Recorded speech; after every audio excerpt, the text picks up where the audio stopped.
મિત્રો આજે તમને બતાવું છું કંકોડા વીણતો કે તમે જોજો. અમુક મિત્રોની કોમેન્ટ છે કે તમે ખાલી વિડીયોમાં કંકોડા વિશેની વાત જ કરો છો, પણ કંકોડા તમે વીણતા બતાવતા નથી. તો આજે તમને એ બતાવી દઉં છું. જય માતાજી. જોઈ લો, જોઈ લો છે આ સરસ મજાના કંકોડા છે, એક નંબરના. આવા કંકોડા તો માર્કેટમાં પણ ના મળે, અને મીઠાશવાળા. પેલું કહ્યું નહીં કે હોટલનું ખાવું ખોટું, પણ ઘરનો રોટલો ખાવો સારો. એવી જ રીતનું આ છે. વાડીનું કંકોડું તમે ખાજો માર્કેટમાં લાવીને. અને જ્યારે આ 12 મહિને એક જ વખત થાય છે, એ જ કંકોડાનું શાક તમે બનાવીને અચૂક ખાજો. અને જે ખાધું છે એમને તો ખબર હશે કે આ કંકોડાનું શાક કેવું લાગે છે. આની અંદર પાછું સાપ પણ હોઈ શકે છે અને ચિત્રો પણ હોઈ શકે છે. એવું નાના સમજવાનું નહીં કે આપણે કંકોડા વેણવા ગયેલા કંકોડા જ વેણવાના. અરે બાપરે, બોડીના કોટા એવા છે તે ના પૂછે વાત. કેમેરો મોબાઈલ પણ હાથે પકડવો પડે છે, કેમ કે આપણે વિડીયોમાં બતાવવાનું છે બધાને એ કંકોડા વીણીએ છીએ. એવું જોઈ લો.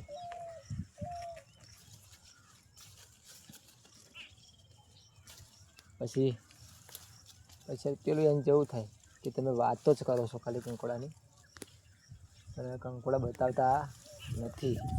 પણ આજે લાઈવમાં બતાવવાના છે, પણ અને પણ છે, પણ થોડું સાવચેતી રાખીને વેણવા પડે. અને આટલું કચરાનો ઇલાકો છે, કેમ કે કોટા પણ છે, ઘાસચારો પણ છે, અને એની અંદર પાછું કંકોડી છે. પણ એની અંદર પાછું થોડું ધ્યાનથી વીણવા પડે કંકોડા. નકર કંકોડા પેલું કહેવત મેં કહ્યું નહીં કે લાલચ બુરી બલા. પણ એવું નહીં, આપણે ધ્યાન રાખ્યું હોય એટલું સચવાઈ શકે છે. જોઈ લો, આ કંકોડા છે 200-300 ગ્રામ થઈ ગયા છે આજે. એક નંબરના કંકોડા છે.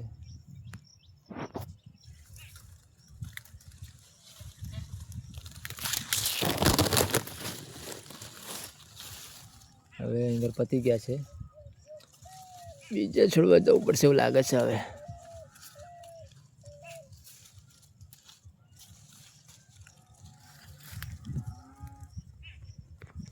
અહીંયા તો પતી ગયા છે, એટલા માટે બીજે જવું પડે.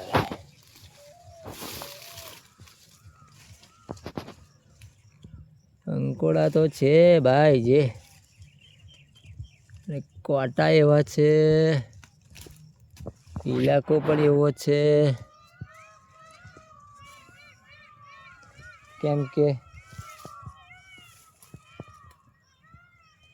જો અહીં આવું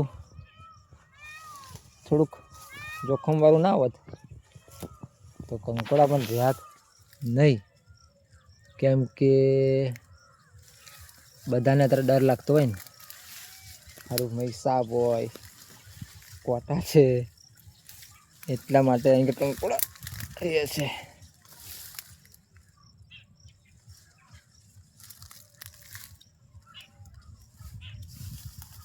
બાકી રે નહીં. કંકોડા આગળ છે પણ બોયડી છે. શું કરવું હવે નીકળી જઈશું અહીં આપણે પાછા.